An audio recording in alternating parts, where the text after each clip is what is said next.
Good morning everyone. Ito po ang inyong lingkod, si Pastor Ruel Camia po, mula po dito sa Winnipeg, Manitoba, Canada, para po sa ating pag-aaral ng salita ng Diyos ngayon pong umaga. Welcome po sa Tinig ng Pag-asa. Sa araw pong ito, ang ating pag-aaral, again, ay continuation ng ating series on the book of Ephesians. At ngayong araw na ito, ang ating pag-aaral ay nasa chapter 5, verses 8 to 14 na po tayo.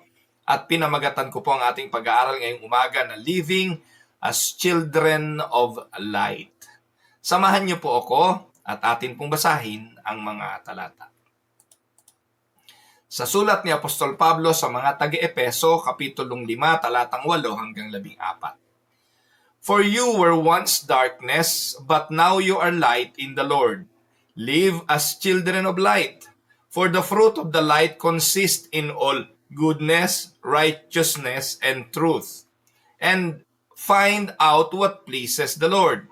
Have nothing to do with the fruitless deeds of darkness, but rather expose them. It is shameful even to mention what the disobedient do in secret, but everything exposed by the light becomes visible, and everything that is illuminated becomes a light.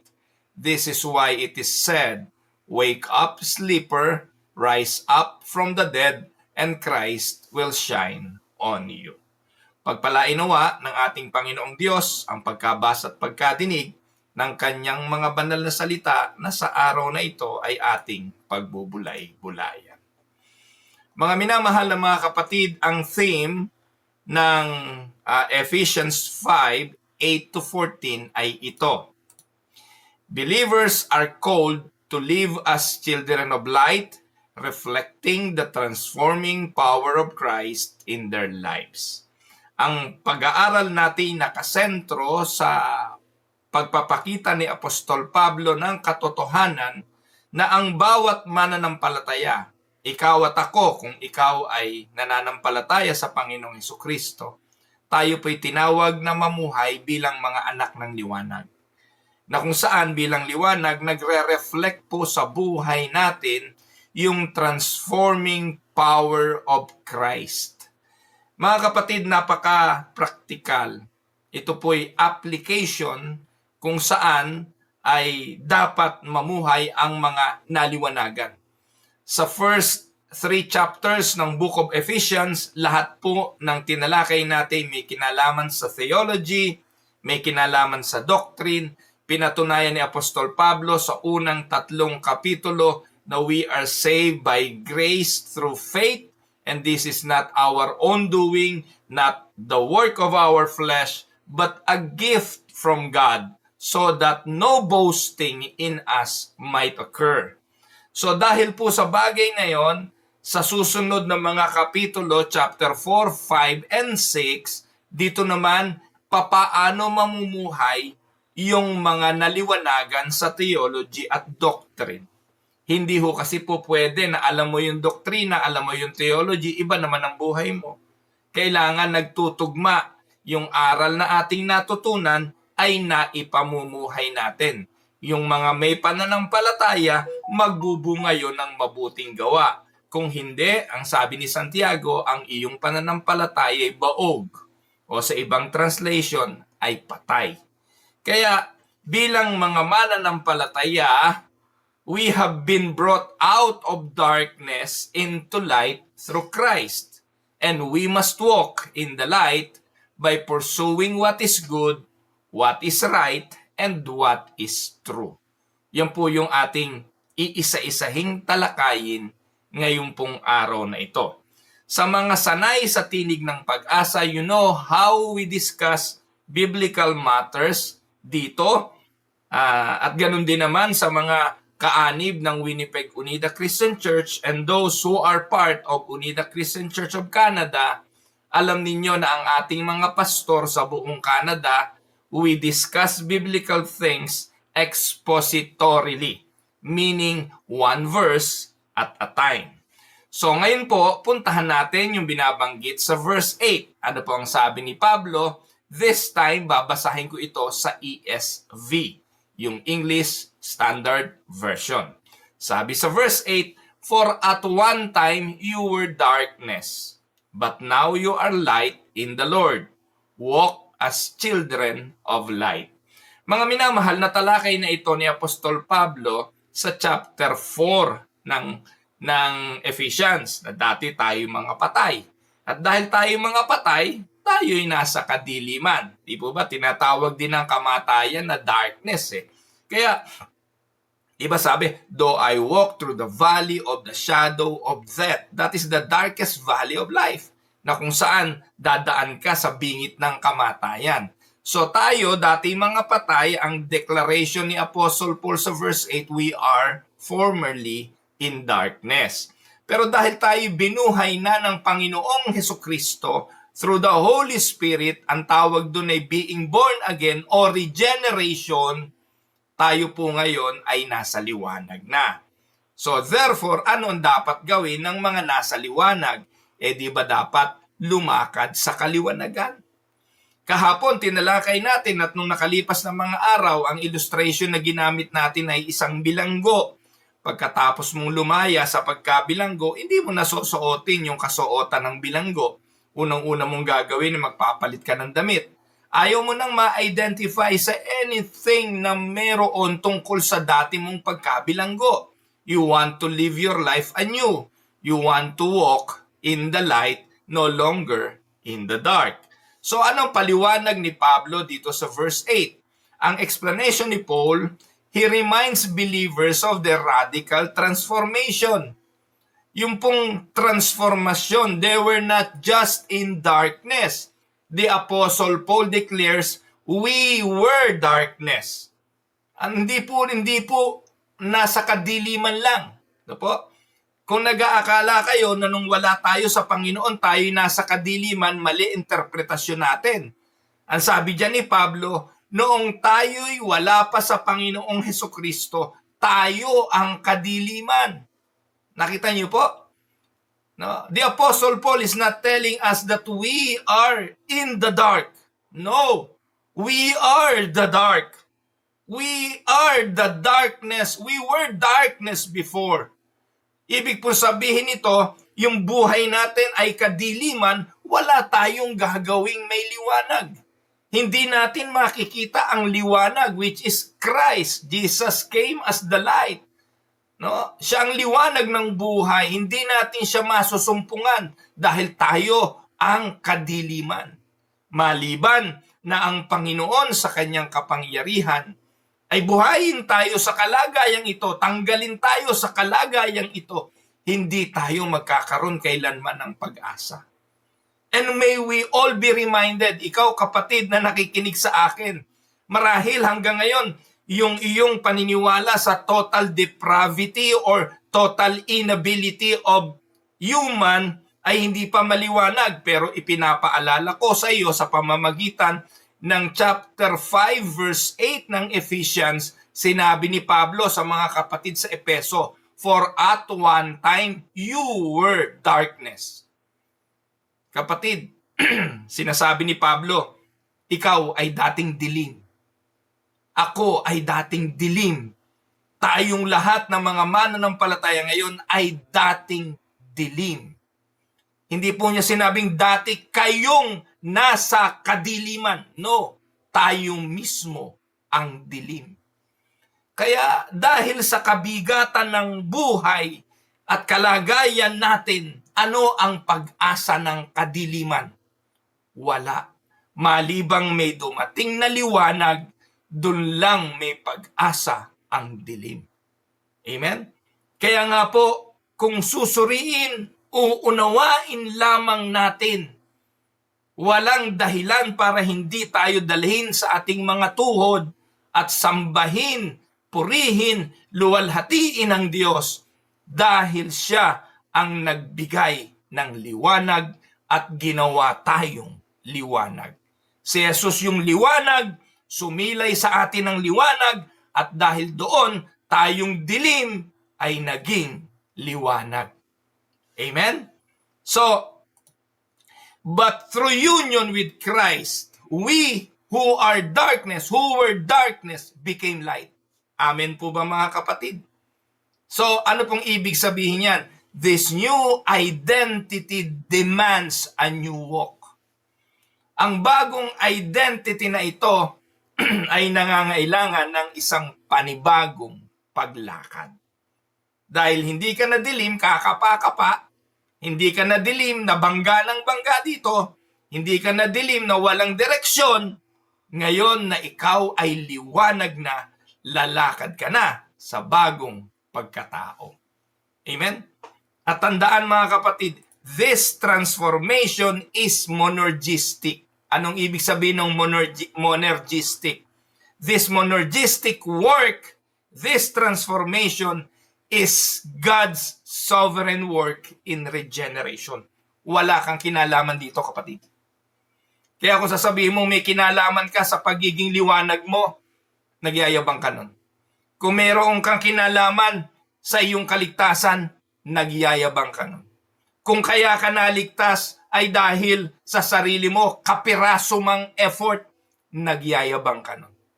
Again, ang sabi ni Pablo, we were darkness before, but now we are light. Meron ka ba nagawa para ka maging liwanag? Meron ka ba na i-contribute man lang kahit konti para ka maging liwanag? Ang sagot ay wala, wala, at wala. Amen? So, tandaan nyo kapatid na po, ang sabi ng Ezekiel 36:26, I will give you a new heart, sabi ng Diyos. So, kung hindi tayo bibigyan ng bagong puso, ano puso natin? Baka pusong bato. No? Kung hindi tayo bibigyan ng bagong puso, magagawa ba nating mahanap ang Diyos? Kung hindi tayo bibigyan ng bagong puso, makikilala ba natin si Kristo? Kung hindi babaguhin at bibigyan ng bagong puso, paano tayo maliligtas? Wala, wala, walang kaligtasan. Kaya dyan sa Ezekiel 36:26, ang linaw-linaw dyan, ang Diyos ang nagbigay ng bagong puso at nilagyan niya tayo ng bagong espiritu. Kapatid, anong kayabangan meron tayo kung sasabihin nating may contribution tayo sa ating kaligtasan? Again, wala, wala, wala. Ang Diyos ang nagbigay ng bagong puso, nilagyan tayo ng bagong espiritu. Ano pang ginawa niya? Tinanggal niya ang dati nating pusong bato at nilagyan niya tayo ng pusong laman. Ezekiel 36:26 shows the monergistic work of God in regeneration. Kung merong isang talata na magpapakita paano nagiging born again ang isang tao, iyan pong talatang yan. Wala tayong kinalaman dyan. We are in darkness, we are darkness, we are dead. Kaya yung mga nagtuturo na hindi naman talaga tayo patay, hindi naman talaga tayo walang kakayahan, maniwala ho kayo doon. No? Para dalhin kayo sa kalituhan, kaguluhan, at sa kamalian. Hindi ganun ang turo ng Bible. Ang turo ng Bible, we are all dead. Mali kayo ng definition ng dead pag yung dead ay may kakayahang gumalaw, kumilos, mabuhay para makita ang Diyos. No. Totally, we are unable to see the light which is Christ. Amen? Ano pa isang talata? John 1:13. Tayo ipinanganak hindi of natural descent, nor any human decision or husband's will, but born of God. Galing yan John 1:13 sa John 1:12. Na ang John 1:12 ang sabi, ang sino mang sa kanya sumampalataya ay binigyan ng karapatang maging anak ng Diyos. Ito po yung turo ng mga Pentecostal. Ayun naman pala, manampalataya lang tayo. Tayo'y magiging mga anak ng Diyos. Hindi nyo tinutuloy ang basa sa verse 13 na yung pagkakapanganak na yon sa pamamagitan ng pananampalataya ay hindi galing sa tao, hindi desisyon ng tao, kundi desisyon ng Diyos. Papaano nangyari yon? Epeso 2:8-9, sapagkat sa biyaya kayo'y nangaligtas sa pamamagitan ng pananampalataya. At ang pananampalatayang iyon ay ano? Gift of God, so that no one may boast. Nasa ng human effort doon? Kung pananampalataya ang dahilan kaya tayo naging anak ng Diyos, tanong kapatid, saan galing yung faith na yon? Galing ba sa'yo? Meron ba tayong faith na bukal sa atin? Yung saving faith ang pinag-uusapan natin dito, ho. Yung pananampalataya na naging instrumento ng kaligtasan, galing ba sa desisyon natin yun? Sa verse 13, ang linaw naman Children of God yan, hindi physical children yan. Children born not of natural descent. There is no natural descent as being children of God. This is solely monergistically work of a sovereign God. Hindi human decision or a husband, but born of God. Kaya kapag may mga manggagawa kami na papasok sa ministeryo dito sa Canada, isa lang lagi kong tanong, naniniwala ka bang totally different tayo? Naniniwala ka bang tayo patay? Walang kakayahan? Kasi pag pinaniwalaan mo meron kang kakayahan, wala na, magja-jumble-jumble na doktrina natin. Lagi ng human effort ang mangingibabaw. Lagi ng sarili nating kakayahan.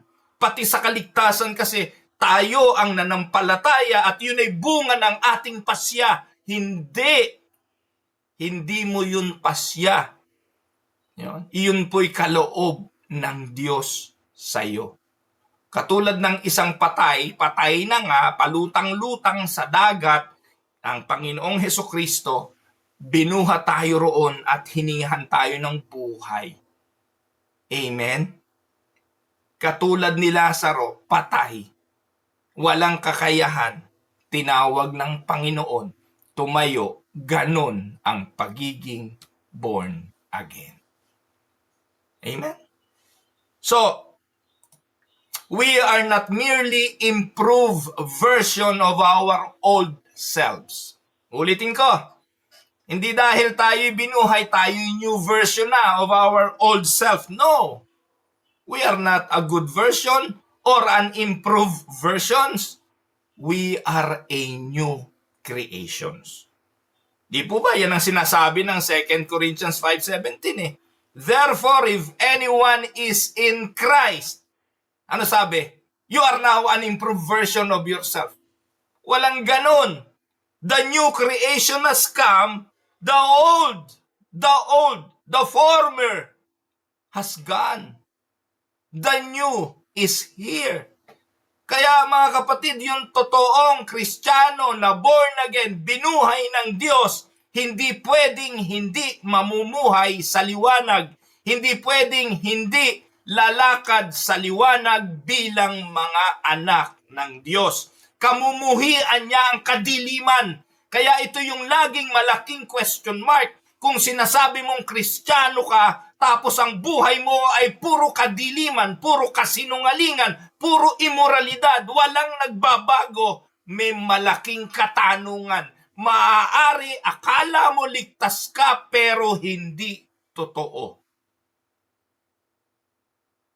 Dahil pag ang Diyos ang kumilos, imposibleng hindi magbabago.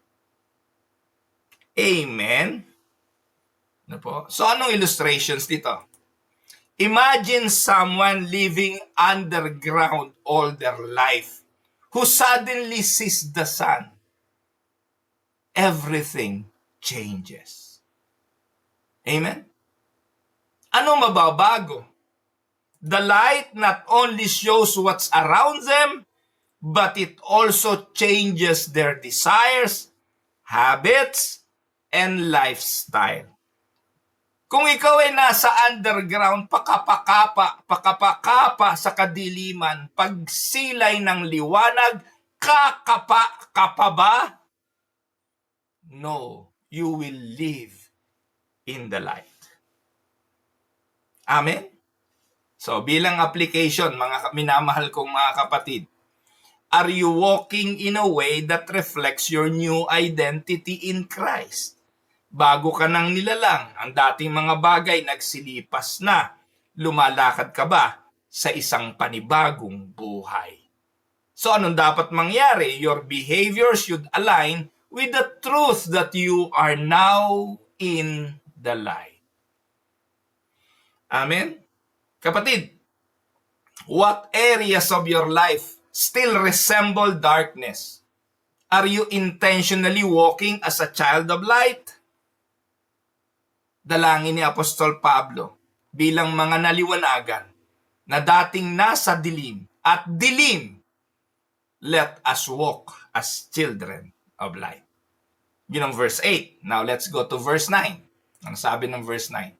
For the fruit of light is found in all that is good and right and true. Ayan. So nag-enumerate na rito si Paul. No po? Ito yung kanyang paliwanag. May ebidensya eh.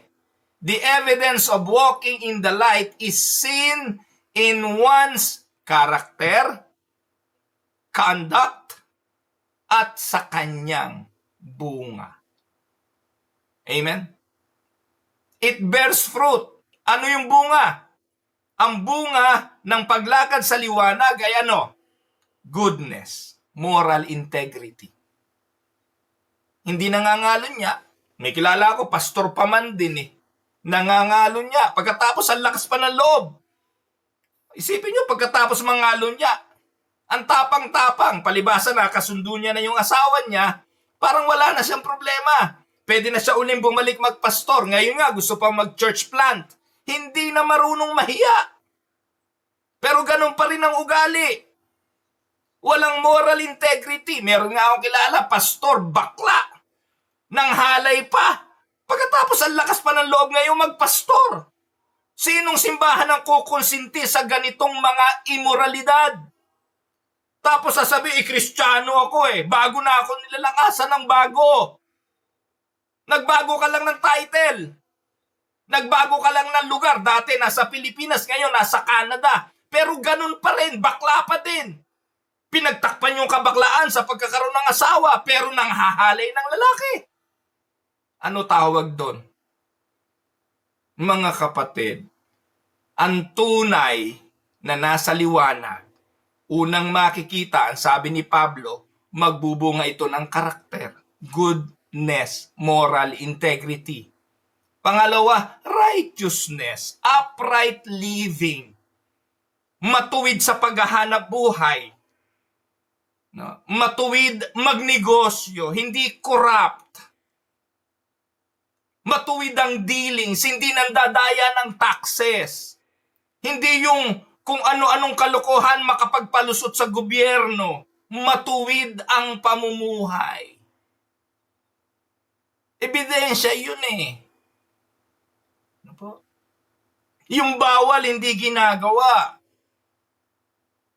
At ano pa? Ang pinakamalupit pa dyan, honesty and sincerity. Those are the fruits. For the fruit of light is found. Sabi ni Pablo dyan eh. Ang bunga ng liwanag ay matatagpuan saan? Goodness, righteousness, and truth. Hindi po kailangan ng rocket science para maintindihan yan kasi po mga kapatid, practical na po tayo eh. At alam nyo, pag mga practical teaching, yun ang gusto nyong pinapakinggan eh.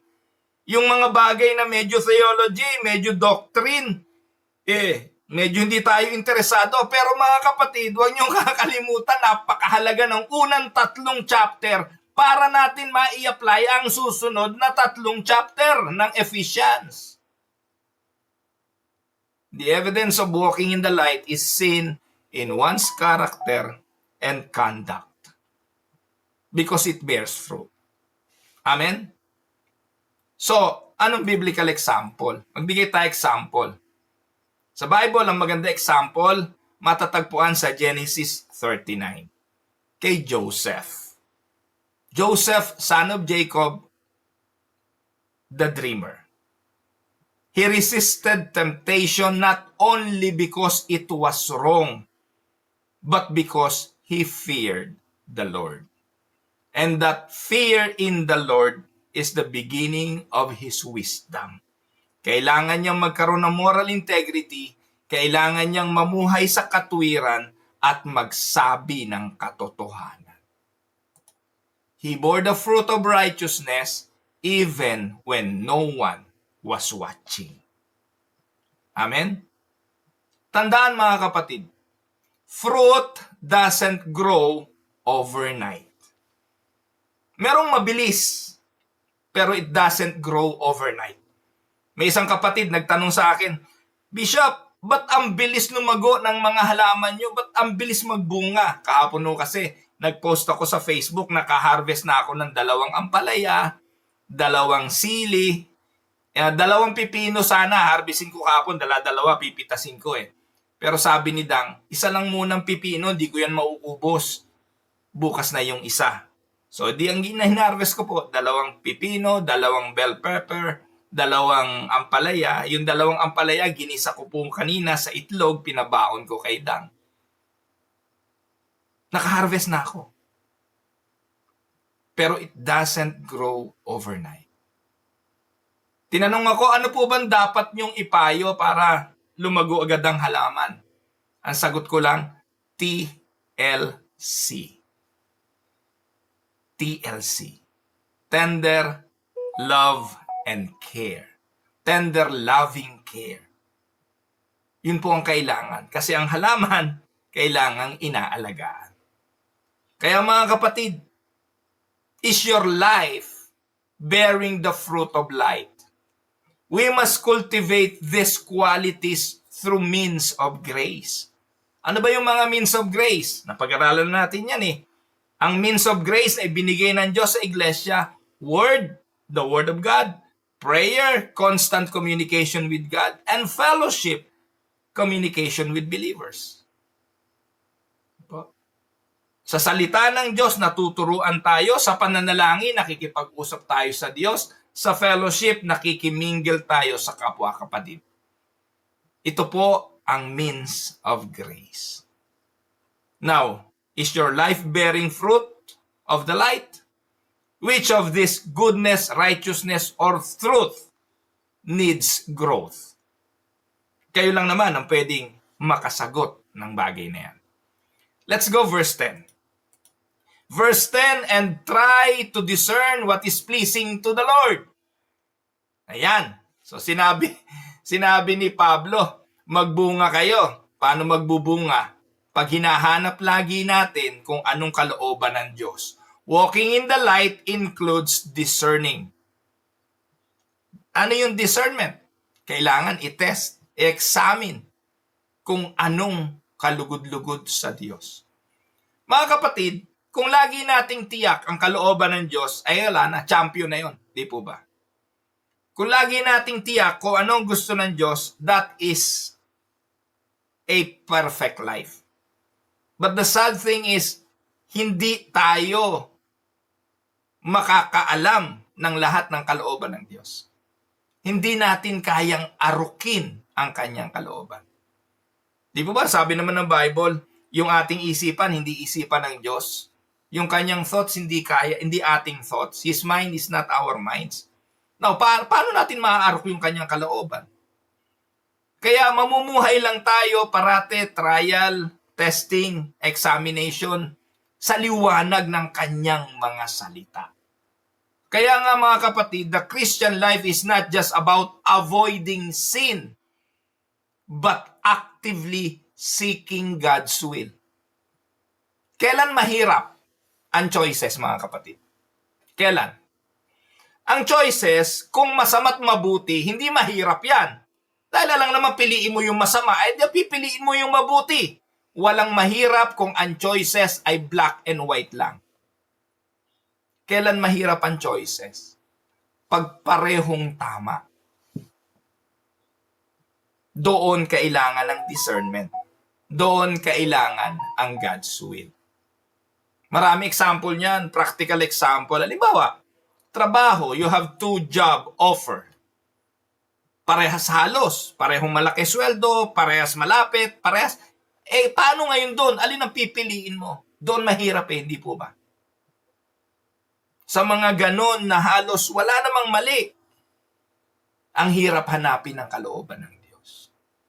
Kaya nga, sabi rito, try to discern what is pleasing to the Lord. Halimbawa, pagbili ng property, pangarap po ng aking may bahay. Alam niyo yung misis ko, Igorota yan eh. Igorota po si Dang. Alam niyo naman ng Igorota, yung DNA niya, ang gusto niya laging nasa tabi ng lake, nasa bundok. Gusto po nun nasa bukid. Nandito po kami sa Winnipeg City ito. Isa to sa pinakamalaking city, the largest city in Manitoba. Andito po lahat. Andito lahat ang hospital, andito po lahat ang mga mall, andito po yung mga store. Kaya para kaming nasa Pilipinas lang dito. We have everything here. Pagkaing Pinoy, naku, wala kayong tatanungin. Pati kwek-kwek, meron kami dito. Lahat po ng pagkain sa Pilipinas, hindi na namin namimiss. Kasi nga po, meron kami rito. We have, how many Jollibees do we have here? 1, 2, 3. We have 3 Jollibees dito po sa Winnipeg. 3 Jollibee. Meron po kami ritong Maxes. Meron kami ritong Popeyes. Kung ano-ano, lahat na po halos ng meron sa Pilipinas. Wala lang kaming hotdog na pure foods. Pero pulang hotdog, meron din kami rito. Di nga lang pure foods. Kasi yung pure foods na galing Amerika, pagdating dito, $55. Imagine niyo, $55. Kaya mabubulok siya, hindi ko siya bibilin. Can you imagine that? Pero the point is, kaya ako naikwento, lagi akong kinukulit ni Sister Dang. Mahal, bili mo ako ng lupa. Mag-ipon tayo nang magkaroon tayo ng lupa sa tabi ng ilog o sa tabi ng lake. But to find a lot near the lake, hindi po madali. Mahirap po maghanap. Dahil ang mamahal ng lupa sa tabi ng lake, di ba? Kahit naman sa Pilipinas. But kami po, we are praying for that. Nananalangin kami na kung kalooban ng Diyos, in 10 years from now, kung buhay pa, at retired na during that time, gusto ni Dang magretiro sa bukid. So, sa madaling sabi, hanap kami, hanap, nakakita. Naku, nung nakakita, tuwan-tuwa. Sabi niya, eto, pag-pray natin na sana mabili natin. So, we tried to make an offer. At nagkasundo kami sa presyo. We make an offer, at sa offer po, pumayag, ibigay yung presyo ng lupa sa amin. And then, the next, we applied for a loan sa bangko. Dito pala, pag yung lote ay walang bahay na may mga rooms, hindi pala na-approve sa loan. And to make the long story short, dahil lote lang siya, kailangan bili mo siya ng cash. Wala naman po kaming cash. Mahigit pong $100,000. So, to make the long story short, hindi kami na-approve. No. For almost a week now, si Dang ay lungkot na lungkot. Alam mo, pagkatapos alam mo, sabi ko sa kanya, mahal, lagi nating hinahanap ang kalooban ng Diyos. We look for a piece of property, we found one, akala natin sagot na yun ng Diyos. And then the next step, we ask for a loan in the bank. We are declined. So, pwede nating sabihin, hindi kalooban ng Diyos. At dahil hindi kalooban ng Diyos, dapat matuwa tayo. Kasi baka ipapahamak tayo dyan, ibabaon tayo sa utang, yun ang tingnan natin. But, I told my wife, this is not the end of dreaming. This is not the end of our search. Let us keep on praying. Who knows, baka may ibang paraan. Ngayon, nandun kami sa huling option na yon. We still want the property, we still are praying for the property, pero ang hinahanap na namin ay ang paraan ng Diyos. At kung matatanggap namin yon, ipagkakaloob ng Panginoon sa aking pamilya, naniniwala po kami, kalooban to ng Diyos. Again, ang choices, hindi between bad and good, it is between good and good. At minsan, doon mahirap hanapin ang kalooban ng Diyos. Amen? So kaya, sa Reformed emphasis, this ties to the concept of sanctification. Progressive, spirit-empowered, and pursuit of holiness. Kapag lagi ka, namumuhay ka na sa kabanalan at sanay ka nang mamuhay sa pag-iwas sa masama, madali nang hanapin kung anong gusto ng Diyos. Amen? Madali nang mamuhay sa kalooban ng Diyos. Dahil ang magiging choices mo na lang ay between good and good, yung good and bad, alam mo na kung anong sagot ng Lord doon. Amen? Hindi mo na kailangang pamilian yung good and bad. No po? Alam mo na kung ano choice doon. Pero we are struggling right now doon sa magaang. Ano yun? Yung pagpili ng good sa good. Dalangin mo kasi either ways, good naman ang resulta nun. Pero yung mapili mo yung hindi kalooban ng Diyos, between good and good, may consequences pa rin yun. Kaya napakahalaga lagi na mamuhay tayo sa idea na not our will, but your will be done. Amen, mga kapatid. Believers are not passive. We are called to examine. We are called to pursue what pleases our Lord. Amen? Hanapin natin ang mabuti at kalooban ng Diyos. So, bilang illustration, a child who loves his father doesn't just avoid breaking rules. He looks for ways to bring delight to his father. Bilang anak na nagmamahal sa ama, hindi lang natin sinusunod yung mga bagay na ayaw niya. Naghahanap pa tayo ng paraan para magbigay ng kaluguran sa kanya. Now, the question is, are your decisions shaped by a desire to please God or to please yourself? Yung bang mga desisyon mo sa buhay ay hinuhubog ng kagustuhang mabigyang kaluguran ng Diyos o yung gusto lang ng iyong sarili? Amen? Kaya mga kapatid, bilang reflection questions, when making choices, big or small, do you stop to ask, will this pleases my Lord? Verse 11 na po tayo.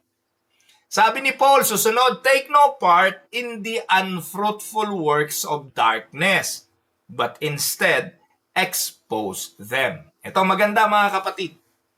Dati tayong dilim, ginawa na tayong liwanag. Ngayon, ano sabi ni Paul dito? Huwag ka nang umayon doon sa dilim, hindi ka na doon. Pero, bilang nasa liwanag ka na, ikaw ngayon ang mag-i-expose ng dilim. Amen? And this is testimonies, sharing, giving the gospel, evangelism. Tandaan po ninyo, darkness produce no lasting fruit. Darkness only produce shame and destruction. And we are not only to avoid sinful practices, but we need to expose them, bringing truth to bear in a world that celebrates sin. Kaya walang dahilan para mabahag ang buntot. Walang dahilan para maduwag na ipahayag kung ano ang kasinungalingan, na sabihin kung ano ang hindi makatwiran, na sabihin kung ano ang hindi tama at ang hindi gusto ng Panginoon. We need to expose false teachings, false doctrines, false prophets, pastors, yung mga mapagsamantala na sa halip na dalhin sa liwanag ang mga tao ay patuloy na isinasadlak sa kadiliman ng mga maling aral at maling turo. Kapatid, kung ikay mananampalataya na at walang paglagong nangyayari sa buhay mo, responsibilidad mo yan. Maraming mga pastor ginagawang mga bobo ang kanilang mga kaanib. Pag ang naririnig nyo lang sa mga pastor nyo, puro kwento, puro patawa, kapatid, walang mangyayari sa buhay nyo. Aliw na aliw kayo, katatawa. Pero ano naman ang nagiging bunga ng mga buhay ninyo? May paglago ba?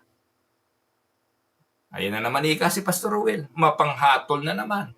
Hindi po panghatol yon.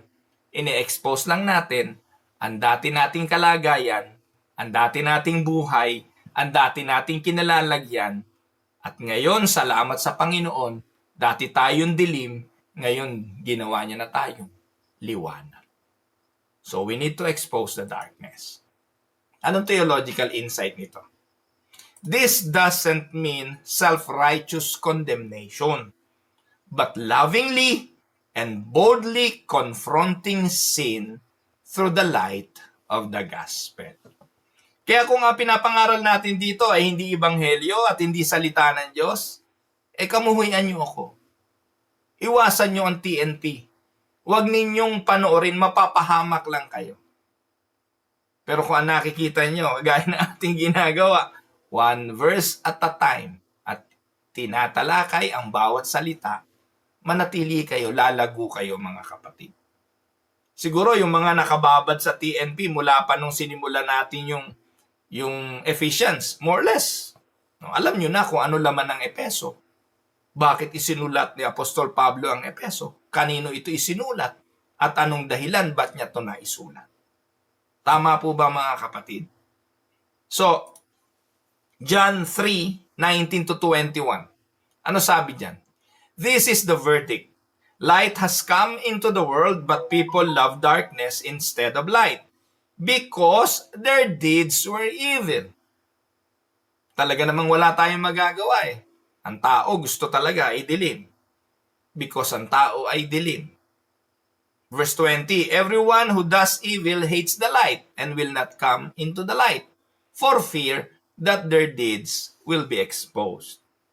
Verse 21, but whoever lives by the truth comes into the light, so that it may be seen plainly that what they have done has been done in the sight of God.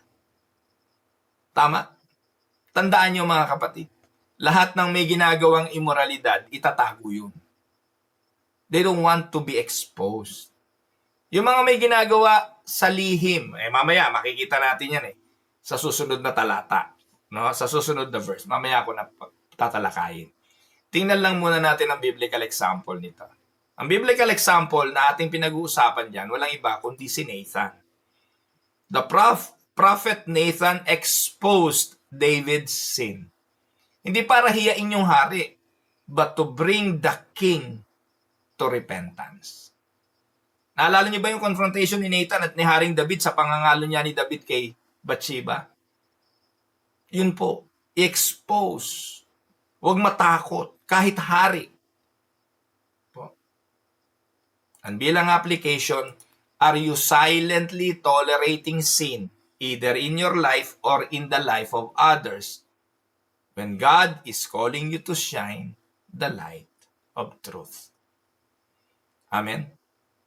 Now, bilang reflection question, kapatid, are there areas in your family, your church, or community where God may calling you to expose darkness through loving truth-telling? Nakita mo, yung pastor mo, mukhang pera. Lahat na lang ng miyembro, inutangan. Okay lang naman mangutang mga kapatid, di po pinagbabawal mangutang.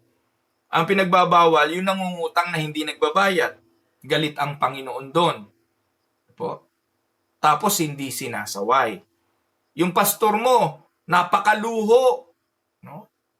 Yung pastor mo, kung ano-anong mga propaganda ginagawa para makalikom ng pera sa mga miyembro. Wala nang sermon, kundi puro ikapu. Tapos nakita mo yung pastor mo, meron palang kalokohang ginagawa ng i-scam.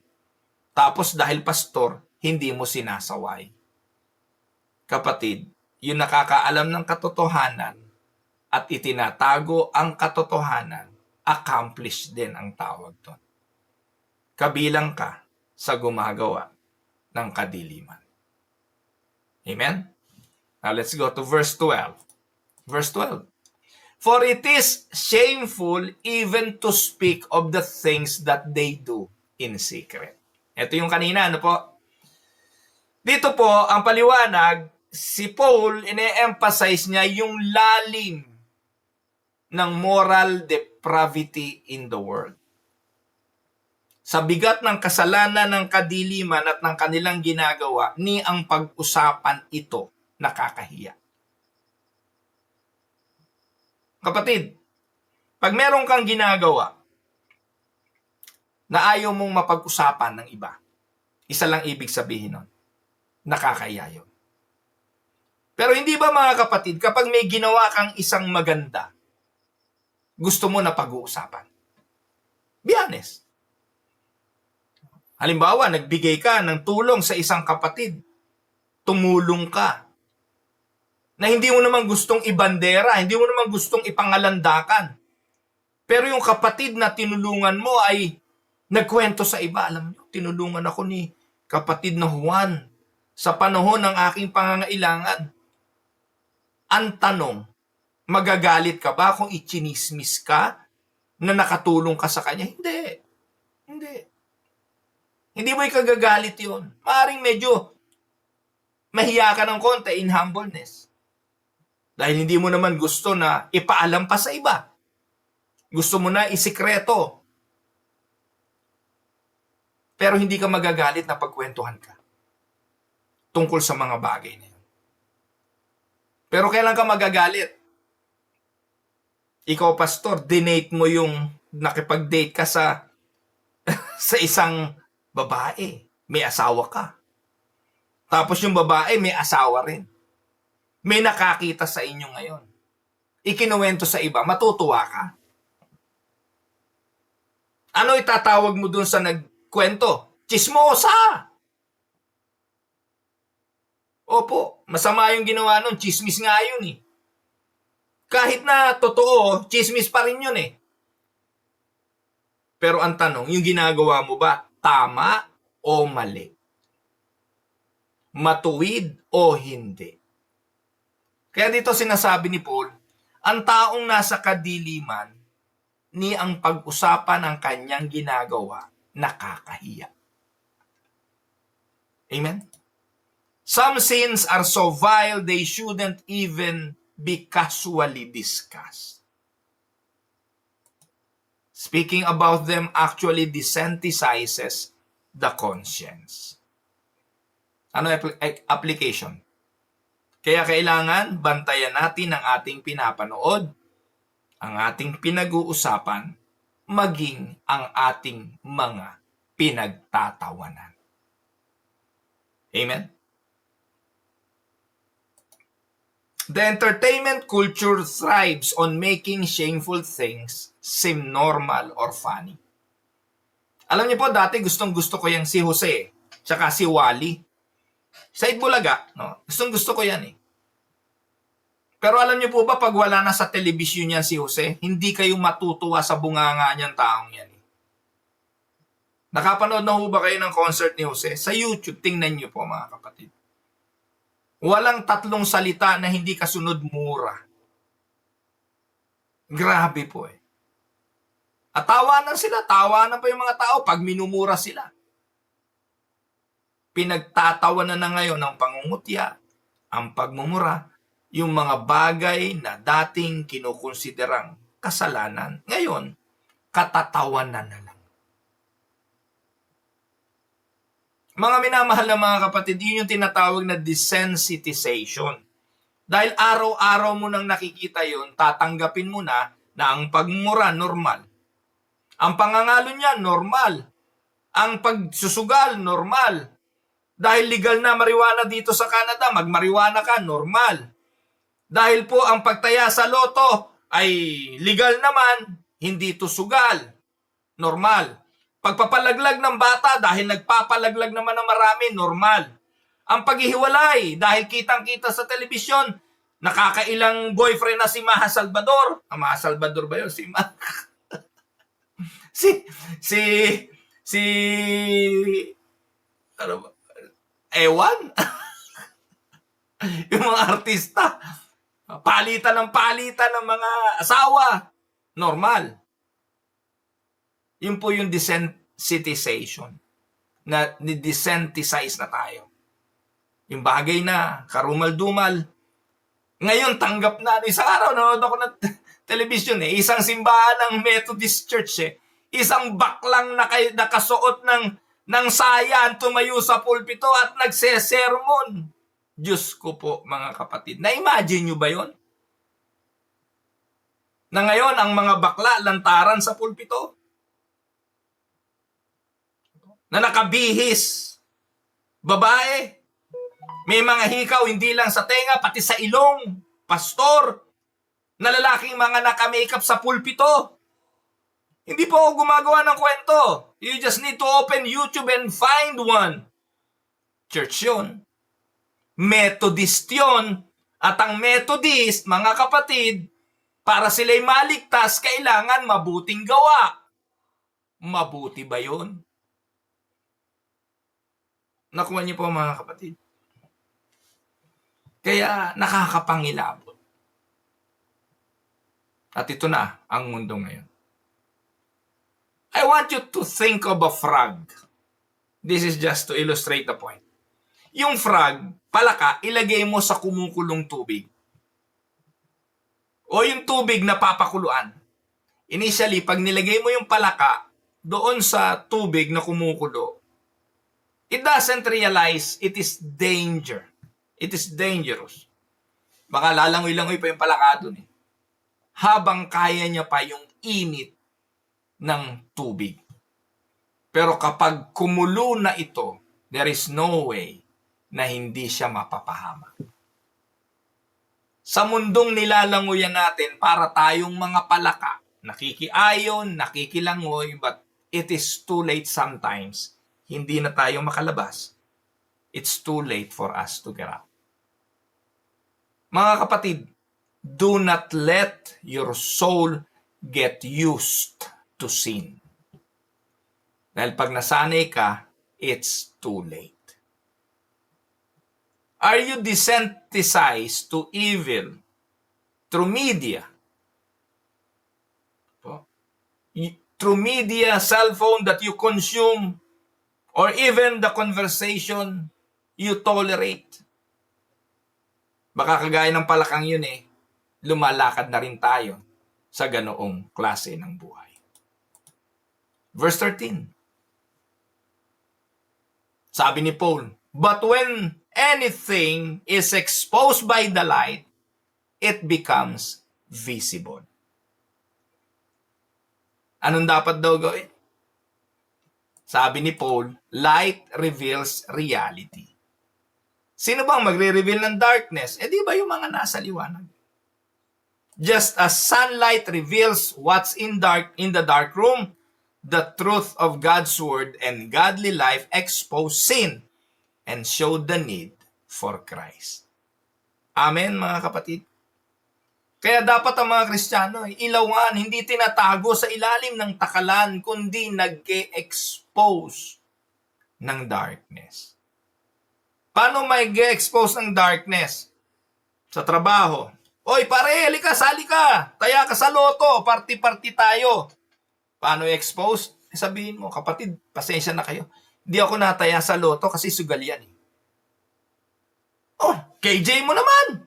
Hayaan mo na kung ano sasabihin nila. At least you expose the dark. Sila magagalit sa iyo. Pero kung ayaw mo naman, at makiayong ka na lang, langoy ka na lang din. Yung iba nga nakikitaya pa. Pareli ka, meron kami happy-happy sa weekend eh. Punta ka sa bahay, may konting shot-shot tayo doon. Ngayon ang tanong, pwede ka bang pumunta? It's up to you, kapatid. Kung pupunta ka doon, ano motibo mo? Pwede ka namang katulad ng palaka, palangoy-langoy doon. Pasyat-syat din doon. Pero ang tanong, nagliwanag ka ba sa ganoon? Or umayon? Mga minamahal kong mga kapatid, you know the point. This is very practical. This is not just about personal conviction, but about gospel confrontation. Our lives should reveal sin, not to condemn, but to offer the hope of forgiveness in Christ. Amen? Anong biblical example? Jesus exposed the Samaritan woman's sin in John chapter 4. Hindi niya hiniya. Sabi niya, alam ko wala kang asawa pero nakapito ka na. At yung kinakasama mo ngayon, hindi mo pa rin asawa. Pero dahil dito, in-expose niya ang kasalanan, inakay naman niya ang babae sa living water, which is himself. Amen? Let your life be a lamp that lovingly reveals the truth and leads others to Christ. Yan ang application.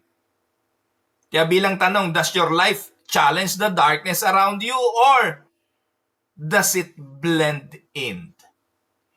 Yung pambuhay mo, china-challenge yung kadiliman o para kang gatas, humahalo. Mga kapatid, yung kape, lagyan nyo ng gatas. Kahit ubod ng daming gatas, hindi puputi yun. Hindi puputi. Mocha. Dahil magbe-blend ka sa kape. Ganon din tayo. No? Hindi pwedeng makiayo.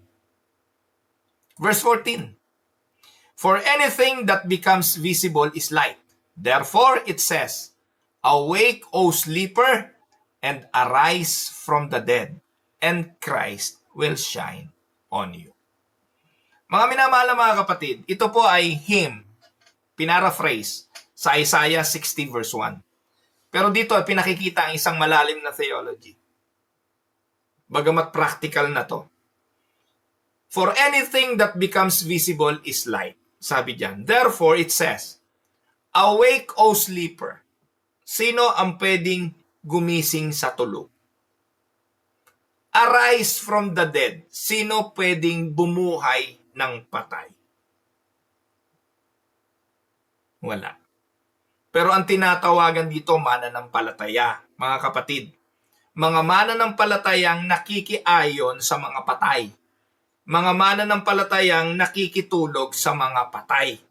Kaya ang sabi ni Pablo rito sa mga Kristiyanong ito, tumayo kayo, dahil hindi naman kayo patay. Pero nakikitulog kayo sa mga patay. Umalis kayo dyan at si Kristo ang siyang dapat magliwanag sa inyo. Amen. Ang paliwanag. Paul likely quotes an early Christian hymn or paraphrase Isaiah 60 verse 1. It is a gospel call. Wake up. Rise from spiritual death and receive the light of Christ. Ang Reformed emphasis, salvation is resurrection from spiritual death. We are not merely sick in sin. We are dead. And we need Christ to make us alive. Dalawa ang panawagan dito eh. Ang interpretasyon, pwedeng interpret bilang mga Kristiyano, ang tinatawagan dito na nakikipag-compromise, na tumayo at gumising at umalis. Yung ibang interpretation dito, sinasabi na totally patay ang tinatawag na ito at Diyos lang ang may kapangyarihan doon. Either way, walang mali doon. Amen? Kagaya ni Lazaro, mga kapatid, in the tomb, sinners cannot wake themselves. Ang mga makasalanan, hindi niya kayang buhayin ang kanyang sarili. But when Christ called Lazarus, the dead rise. So bilang application, this is both call to the unbeliever and a reminder to the believer to stay awake. Nakuha niyo po? Kaya parehas lang. So don't fall into spiritual slumber. Now, are you spiritually awake and alert? Yan ang kanta nun. I'm alive, alert, awake, enthusiastic. Or have you grown drowsy in your walk with Christ? So bilang conclusion, mga kapatid, napahaba ako ngayon. Paul calls believers to live out their identity in Christ. What? From darkness to light, from death to life. Walking in the light means living in goodness, righteousness, and truth, while actively resisting and exposing the works of darkness. Amen? Now, bilang reflection questions, kung ginagamit nyo po ang TNP videos na ito sa pag-aaral, are you daily walking in the light of Christ? What unfruitful works of darkness are you tempted to entertain? Are you discerning what pleases the Lord in your decisions? Are you a light in your home, workplace, or community? Di ba? Ang habang discussion yan pag pinag-usapan nyo. Pero huwag nyo agad buksan ng Bible at pag-usapan nyo na lang yung reflection question without first understanding the verses. Kaya nga po ang ginagawa ng inyong lingkod, itinuturo, pinapakita context, ipinapaliwanag, at pagkatapos saka nyo pag-usapan. Ganyan ang small group dapat. Ganyan ang Bible study. Huwag kayong maniwala dun sa leader na, buksan po natin Bible pagkatapos binasa. Ano pong masasabi nyo dyan? Patay. Lilikha kayo ng confusion. Dahil bawat isa may kanya-kanyang masasabi at merong taong mas maraming sinasabi kesa sa iba. Ngayon, alin dun ang totoo? Yung sinabi niya o yung sinabi mo? Mga kapatid, yun mang ating opinyon ay dapat reaksyon na lang natin sa katotohanang itinuro ng Biblia. Kaya kayo dito po sa Tinig ng Pag-asa, binibigyan ko ng materyales para sa isang matino at maayos na pag-aaral ng Biblia. Pag ang pastor nyo, bibigyan lang kayo ng talata pag bulay-bulay, bahala na kayo kung ano opinion nyo, pinapahamak kayo. Yes, dadami small group nyo, masaya kayo, lagi kayong sama-sama, lagi may pagkain, pero there will never be any growth when it comes to spirituality. Masaya lang kayo, pero walang paglagong spiritual. Amen? Tayo po'y saglit na tumungo, tayo po'y manalangin. Heavenly Father, we thank you for calling us out of darkness into your marvelous light. Teach us to walk as children of light, bearing fruit in all that is good, right, and true. Help us, O Lord, to expose darkness with love and truth and to be a reflection of Christ to a lost world. Awaken, O Lord, our hearts and shine your light on us, that we may live for your glory. In Jesus' name we pray. Amen.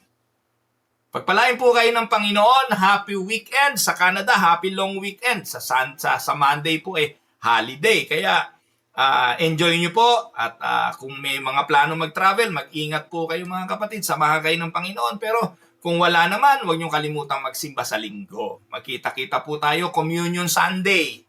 At tayo po ay sama-samang sumamba at magpuri sa Panginoon. Ang mga TNP subscriber naman po, magkita-kita ulit tayo sa Lunes, sa parehong oras. Ito ang inyong lingkod, si Pastor Ruel, para sa Tinig ng Pag-asa. God bless po.